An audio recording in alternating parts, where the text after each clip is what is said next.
সঠিকভাবে বুদ্ধি খাটিয়ে কাজ করলে অল্প পরিশ্রমে সংসারকে সুন্দরভাবে গড়ে তোলা যায়। বাগানটা পরিষ্কার করলাম। রাধে রাধে বন্ধুরা, কেমন আছো তোমরা সবাই? আশা করি ভীষণ ভালো আছো। আমরাও কিন্তু খুব ভালো আছি। আজকে হচ্ছে শুক্রবার, তোমাদের সাথে নিয়ে আজকের ব্লগটা শুরু করছি। সাথে থাকো, আজকের ব্লগটা তোমাদের খুব ভালো লাগবে। কালকে করেছিল বাজার, আমি আর গোছাইনি, ব্যাগ ধরেই রেখে দিয়েছিলাম। তো ভাবলাম সকাল সকাল যদি না গোছাই সবজিগুলো নষ্ট হয়ে যাবে, তাই গুছিয়ে নিচ্ছি। তো এই হচ্ছে বাবানের হচ্ছে তবলা, যেটা স্কুল থেকে দিয়েছে করার জন্য। এর আগে তোমাদের বইতে আমি দেখিয়েছিলাম একটা মাটির, এই যে বাটির মতো, যেটা মাটি দিয়ে করা হয়েছে, নিচের গোলটা হচ্ছে মাটির। তো এটা স্কুল থেকে বাবানের দিয়েছে, তবলা বানিয়ে নিয়ে যেতে হবে।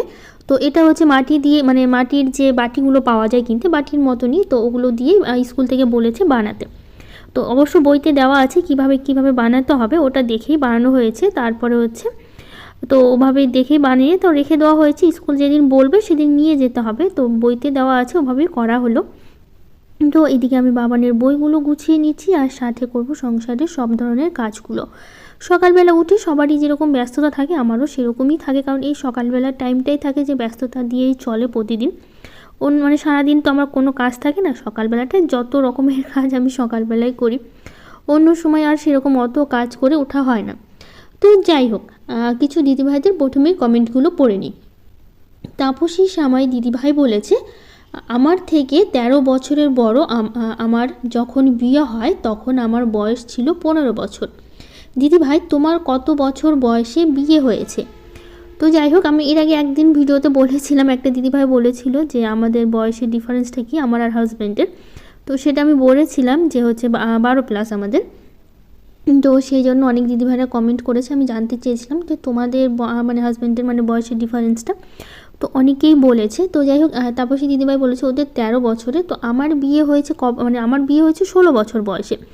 কিন্তু যখন মানে আমার বিয়ের কথা হয়েছে অনেক আগে থেকে, তার আগে থেকে আমার যখন হচ্ছে 15 বছর, তখন আমার বিয়ে ঠিক হয়ে থাকে। তো যখন আমার 14 বছর, তখন থেকে আমার বিয়ের কথা চলছিল বাবানের পাপার সাথে। মানে 14 বছর বয়স, তখন আমি শুনছিলাম বাবানের পাপার কথা আর কি। বিয়ে তখন অতটা মানে কি বলবো, অতটা বিয়ে নিয়ে তখন অতটা আগ্রহ দেখায়নি বাড়ি থেকে। তখন 14 বছর বয়স, তখন আমার তখন মানে বিয়ে নিয়ে এটা শুনছিলাম বাবানের পাপার কথা, যে এরকম একটা ছেলের কথা। তো যাই হোক, সেরকম অতটা গুরুত্ব দেওয়া হয়নি। তো মাঝখানে কিছুদিন বন্ধ ছিল। তো যাই হোক, 14 বছর থেকে শুরু হয়েছে বিয়ের কথা আমার। তো যখন আমি মাধ্যমিক দেওয়ার আগেই হচ্ছে আমার বিয়ের কথা চলছিল তখন। তো যাই হোক, তখন আমার 14 বছর ছিল। 15তে যখন মাধ্যমিক দিই, মানে ফাইনাল পরীক্ষা দেওয়ার পর, তারপরে হচ্ছে আমার বিয়ের হচ্ছে মানে কথাবার্তা হয় আর কি, যে বিয়ের ফাইনাল হয় মানে মাধ্যমিক দেওয়ার পর, তখন আমার 15 বছর ছিল। তো যাই হোক, 15 বছরে বিয়ে ঠিক হয়। তারপরে হচ্ছে বাবার বাবা চাচ্ছিল আমার 18 বছর হবে, তারপরে বিয়ে করতে চেয়েছিল। যেহেতু বুঝতেই পারছো, চাকরি করে, যেহেতু 18 বছর আগে বিয়ে করাটা মানে মেয়েদের ক্ষেত্রে সমস্যা, মানে ঝামেলার হতে পারে।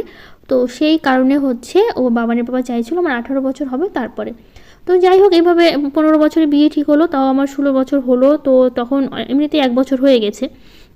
তো আমাদের বাড়ি থেকে বলছিল এভাবে রাখা যাবে না, তো বিয়েটা মানে করতেই হবে আর কি, রাখা যাবে না এইভাবে, যেহেতু এতদিন বিয়ে ঠিক হয়ে থাকাটা একটা খারাপ দেখায়। 18 বছর তো এখন অনেক দেরি আছে, মানে 16, 17, 18 আরও 2 বছর আছে। তো সেই কারণে বাবানের বাবার প্রথমে রাজি হচ্ছিল না, মানে বলছিল যে 18 বছর হবে তারপরে। বিয়ে ঠিক হয়েছিল সব কিছু, যেহেতু রেজিস্ট্রি হওয়ারও কোনো সম্ভাবনা যায়, যেহেতু 18 বছর না হলে তো রেজিস্ট্রি হবে না আমাদের। তো সেই কারণে এখন বাড়ি থেকে বলেছিল যে বিয়ে করতে হবে, তারপরে তখন ওই 16 বছর তখন আমার বিয়েটা হয়। বাবার বাবা চাচ্ছিল 18 হোক, মানে এতদিন ধরে তো বিয়ে ঠিক রাখা মানে ঠিক করে রাখা সম্ভব না না। তো সেইভাবে কথাবার্তা হয়। তখন যখন আমার 16 বছর হয়, তখন মানে আবার তারপরে বাড়ি থেকে আবার বলে যে এখন করতে হবে, না করলে উপায় নেই, এতদিন বিয়ে করে ঠিক রাখা সম্ভব না। তো তারপরে আমার 16 বছর বয়সে বিয়ে হয়। তো যাই হোক, আরও দিদিভাইরা বলেছে, দীপিকা সামন্ত দিদিভাই বলেছে খুব ভালো লাগলো খুব ভালো লাগলো, আমারও 12 ইয়ারের ডিফারেন্স। তো যাই হোক, এইদিকে আমি বাগানটা পরিষ্কার করি, প্রচুর পাতা পড়েছে, যেহেতু পাশের বাড়ির যে গাছগুলো আছে না, ওই গাছ থেকে পাতাগুলো পড়ে। যেহেতু আমাদের বড় গাছ নেই, পাতা পড়ার কোনো সম্ভাবনা নেই। ফুলের গাছ থেকে 2-1টা পাতা পড়ে, কিন্তু এত পাতা সব ওই পাশের বাড়ি থেকেই পড়ে। আমাদের প্রাচীরটা আছে, ওর সাথেই লাগানো গাছগুলো আছে, সব সেখান থেকেই পড়ে। তো ফুলের গাছের নিচে তো কতগুলো পাতা জমা ছিল, তো সবটা ঝেড়ে পরিষ্কার করলাম। তো আজকে ভাবছি বাগানটা একটু পরিষ্কার করব। তো এখানে আছে এই যে মূলা গাছগুলো, যেহেতু এখন মূলা খাওয়া সম্ভব না, আর এখনও মাঘ মাস চলছে, মাঘ মাসে আমাদের মূলা খায় না, তো আমরা মূলা খাই না মাঘ মাসে। তো যাই হোক, এইদিকে হচ্ছে মূলা গাছগুলো, এখন তো আর মূলা খাওয়া সম্ভব না, নতুন করে আবার ফেলতে হবে মূলা। তো সেই কারণে সব গাছগুলো তুলে দিচ্ছে। আর তার মধ্যে এখন ফুল হয়ে গেছে গাছগুলো, এখন মূলাগুলো আর ভালো থাকবে না, সবটাই শক্ত হয়ে যাবে। তো সেই কারণে সব গাছগুলো তুলে ফেললাম। তো পাশের বাড়িতে গরু আছে, গরুকে মানে বললে ওরা এসে নিয়ে চলে যাবে, তো শুধুমাত্র গাছগুলো তুলে রাখলাম। তো বাবান পাপা নতুন করে আবার হচ্ছে মূলা, তারপর হচ্ছে পাট, এগুলো ডাঁটা এগুলো হচ্ছে ফেলবে। তো নতুন করে ফেলা শুরু করেছে আবার, মানে গরমের সময় খাওয়ার জন্য। এখন যেহেতু অতটা ঠান্ডা নেই, রোদ উঠেছে ভালো, এখন আবার শাকসবজিগুলো হবে নতুন করে, ঠান্ডার জন্য তো এতদিন হয়নি। তো সেই কারণে তো আজকে বাগানটা পরিষ্কার করতে অনেকটা সময় লাগলো, যেহেতু অনেকটা সময় ধরে আমি বাগানটা পরিষ্কার করেছি। আজকে অনেকগুলো পাতা ছিল, পাতাগুলো রেখে দিয়েছি জড়ো করে, আজকে আর ফেললাম না। আর তো বললাম মূলা গাছগুলো, এই যে পাশের বাড়িতে গরু আছে, ওদের বললে ওরা এসে মূলা গাছগুলো নিয়ে যাবে, গরু আমার খেতে পারবে, সেই কারণে। তো যাই হোক, এদিকে ঝাড়টা দিলাম, তারপর এখন টেবিলটা মুছে নিচ্ছি, কারণ ঝাড় দেওয়ার পরে টেবিলটা মুছে নিই, নইলে ঝাড় দেওয়ার সঙ্গে আগে মুছলে না তো ঘরের যে ধুলোগুলো আছে সবগুলো আবার টেবিলে এসেই পড়ে, কালো রঙ তো বোঝা যায়, তো ভালো লাগে না দেখে পরে মুছে নিচ্ছি। তো চলো এবার বেসিনটা পরিষ্কার করে নিই। তো নাসরিন খাতুন দিদিভাই বলেছে আমারও 13 বছরের ছোট, তো মানে ছোট, আমাদেরও অনেকটা ডিফারেন্স। হ্যাঁ, তোমাদের 13 বছর 12 বছর, মানে এরকমই সবারই শুনছি, 12-13। তো যাই হোক, এরকমই হয় আর কি, বেশিরভাগটা মনে হচ্ছে। তো আরেকটা দিদিভাই বলেছে, বিথিকা সরকার দিদিভাই বলেছে, আমার থেকে তো 20 বছরের বড়, আর আমার বিয়ে যখন হয় তখন আমার বয়স ছিল 17। তোমার কত বছরে বিয়ে হয়েছে? তো তোমার যেহেতু মানে তোমাদের 20 বছর বললে, তো আমাদের তো বললাম আমার হচ্ছে 12, মানে 12+, আর আমার বিয়ে হয়েছে 16 বছর বয়সে। তো যাই হোক, এই দিকে হচ্ছে আমি ঘর বাড়িগুলো সব মুছে নিচ্ছি। এখন কয়েকদিন ঘর মোছা হয়নি, তো সেই জন্য ভাবলাম কি ঘরগুলো আজকে মুছে নিই। আর হচ্ছে ঘরগুলো তো ঝাড় দেওয়া হয়ে গেছে, শুধু মোছা বাকি আছে। তো আজকে হচ্ছে বাবানের পাপায় পুজো দিয়েছে, আমি স্নান করে হচ্ছে এসে দেখি বাবানের পাপার আগেই স্নান হয়ে গেছিলো। তো সকালবেলায় আজকে বাবানের পাপা স্নান করে নিয়েছে, তো সেই কারণে আজকে আমাকে আর হচ্ছে পুজো দিতে হয়নি, বাবানের পাপায় পুজো দিয়ে দিয়েছে। তো বাবান ঘুম থেকে উঠে পড়েছে, আমি আর বিছানাটা এখন গোছালাম না, পরে গোছাবো। ভাবলাম কি আগে ঘর বাড়িগুলো মুছে নিই, তারপরে এসে বিছানাগুলো গোছাবো।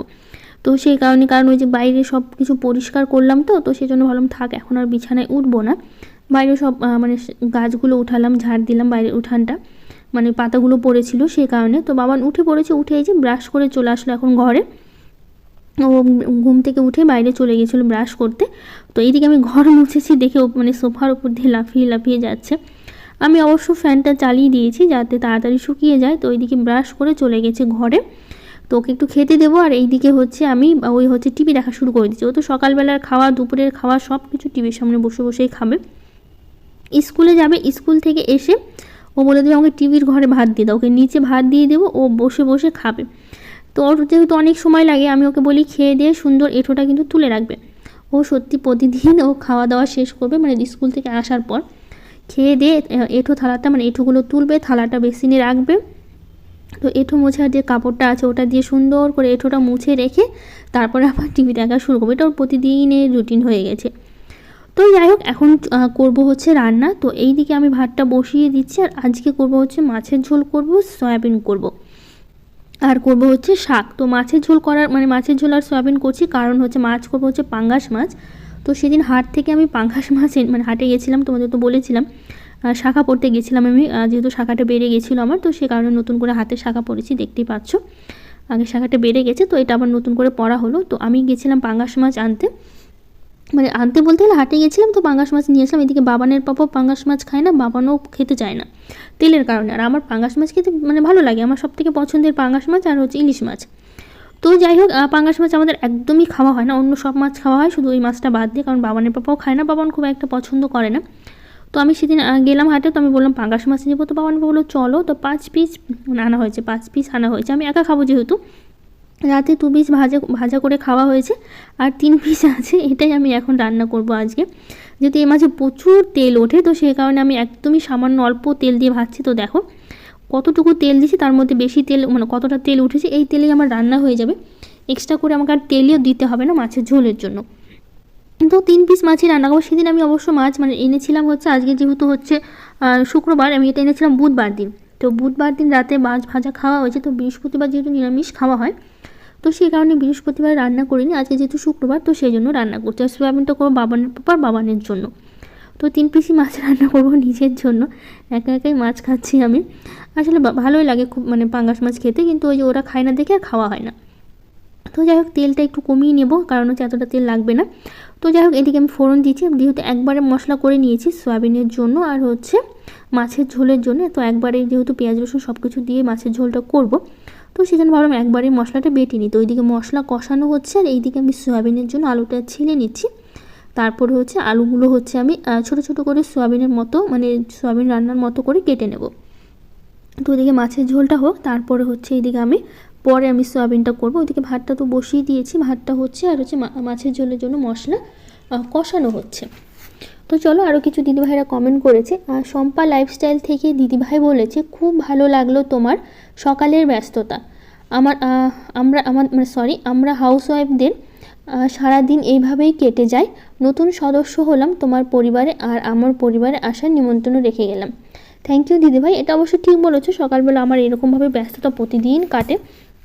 কারণ ওই যে বাবানের স্কুল থাকে, বাবানের বাবার স্কুল থাকে, দুজনের তো সামলাতে হয়। সকালবেলা যেহেতু ভাত খেয়ে ওরা স্কুলে যায়, তো সেই কারণে রান্নাবাড়ি সব কিছু সকালেই করতে হয়। তো সকালবেলা খাওয়া দাওয়া, রান্নাবাড়ি, এটা ওটা পুজো, জামাকাপড় কাচা সবই আমি সকালবেলা করি, পরে সারাদিন একটু বসে থাকি। তো যাই হোক এদিকে মাছের ঝোলটা হয়ে গেছে, এখন করব হচ্ছে আমি সয়াবিনটা করব।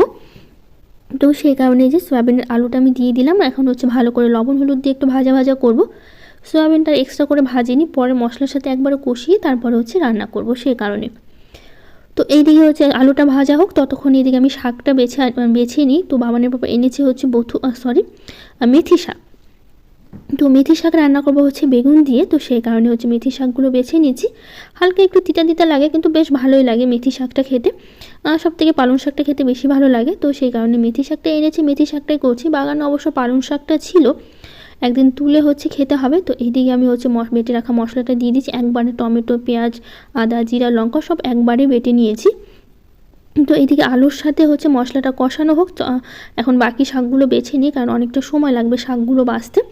তো ওইদিকে হচ্ছে মাছের ঝোলটা হয়ে গেছে যেহেতু, তো ওইদিকে মানে কি বলবো, সয়াবিনটা হতে হতে আমার শাকগুলো বাছাও হয়ে যাবে, রেডিও হয়ে যাবে ততক্ষণে। তো যাই হোক এদিকে শাকটা বাছা অর্ধেকটা প্রায় হয়ে গেছে। এদিকে চলো মশলাগুলো কষিয়ে নিই, আর এখন এর মধ্যে দিয়ে দেবো হচ্ছে সয়াবিনগুলো দিয়ে দেবো। দিয়ে তো আরও কিছুক্ষণ হচ্ছে সয়াবিনগুলো যেহেতু আগে থেকে ভাজা ছিল না, তো সে কারণে ভাবলাম একটু ভালো করে মশলার সাথে অনেকক্ষণ ধরে কষাই।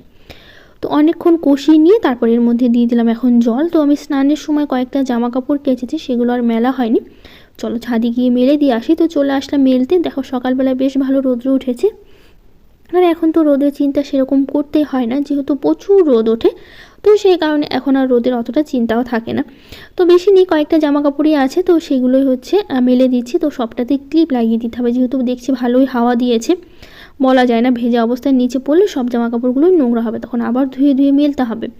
তো বাবানের স্কুল ড্রেসটাও কেচে দিয়েছি, সাদা কালারের যে ড্রেসটা ছিল, যেটা হচ্ছে বাবানের বুধবার করে পরে যেতে হয়, মঙ্গলবার করে, তো মঙ্গলবার করে পরে যেতে হয়। তো মঙ্গলবার দিন পরে গেছিলো, তারপরে এই কদিন আর কাছা হয়নি, তো ভাবলাম একসাথেই কেচে দিই সব জামা কাপড়গুলো। তো মঙ্গলবার করে যেহেতু বাবানের হচ্ছে পিটি থাকে, তো সেই কারণে হচ্ছে মঙ্গলবার করে সাদা ড্রেস পরে যেতে হয় বাবানের স্কুলে। তো ওইদিকে জামা কাপড়গুলো মেলে দিলাম। তো ওইদিকে সয়াবিনটা আমার প্রায় হয়ে গেছে, নামিয়ে নেব। তো দেখো সয়াবিনটা আমার একদমই হয়ে গেছে। তো প্রিয়াঙ্কা ডেলি ব্লগ থেকে বলেছে, খুব ভালো লাগলো ভিডিও, খুব সুন্দর, পিঠেগুলো সুন্দর হয়েছে। থ্যাংক ইউ দিদিভাই। মৌমিতা দিদিভাই বলেছে, তুমি খুব সুন্দরভাবে কাজ করো, তোমার রান্নাঘরের ওপরের কৌটাগুলো তেলচিটে হয় না। তো রান্নাঘরের কৌটার ওইদিকে বলতে পারো ওপরের কৌটাগুলো তেলচিটে হয় না, সেটা বলবো না, যেহেতু চিমনি আছে খুব একটা তেলচিটে হয় না, কিন্তু তারপরেও যতই চিমনি চালাই না কেন, তারপরেও কিন্তু তেল তেলে ভাবটা একটু না একটু এদিকে ওইদিকে ছড়িয়ে যায়। তো কৌটাগুলো খুব যে হয় তা না, মাঝে মধ্যে তো আমি তো কদিন পরপরই রান্নাঘরটা খুব ভালো করে পরিষ্কার করি কৌটাগুলো, তো সেই জন্য সবসময় তেল তেলে থাকে না, আমি সবসময় পরিষ্কার করেই কৌটাগুলো রাখি। তো হয় না তা না, হয় অল্প স্বল্প হয়, যতই চিমনি চালাই তারপরেও হয়। তো নিচের কৌটাগুলো একদমই তেল তেলে হয় না, কিন্তু উপরের যেগুলো দেখতে পাচ্ছ মশলার কৌটাগুলো, ওগুলো একটু একটু করে তেল তেলে ভাব থাকে। তো মাঝে মধ্যে যেহেতু পরিষ্কার করে রাখি, তো সেই জন্য খুব একটা সমস্যা হয় না। তো কয়েকদিন ধরে এই যে সেলফটা হচ্ছে সাবান দিয়ে পরিষ্কার করা হচ্ছিল না, সবসময় ভেজা কাপড় দিয়ে মোছা হচ্ছিল, তো সেই জন্য ভাবলাম কি একদম সাবান দিয়ে আজকে পরিষ্কার করি। তো সেই জন্য সাবান দিয়ে খুব ভালো করে পরিষ্কার করলাম। তো সুলতানা দিদিভাই বলেছে, ফার্স্ট কমেন্ট করছি, এতদিন ভিডিও দেখতে পারিনি, আমার ননদের বিয়ে ছিল। ও তো ননদের বিয়ে কেমন কাটালে অবশ্যই আমাকে জানিও। বিয়েবাড়ি মানে তো মজা, খুব ভালো লাগে বিয়েবাড়ি জিনিসটা। নিজেদের বিয়ে হলে সবথেকে বেশি মজা হয়, নিজের বাড়ির ফ্যামিলির কারো বিয়ে হলে বেশি মজা করা যায়। তো আমার তো বেশ ভালো লাগে বিয়ে জিনিসটা।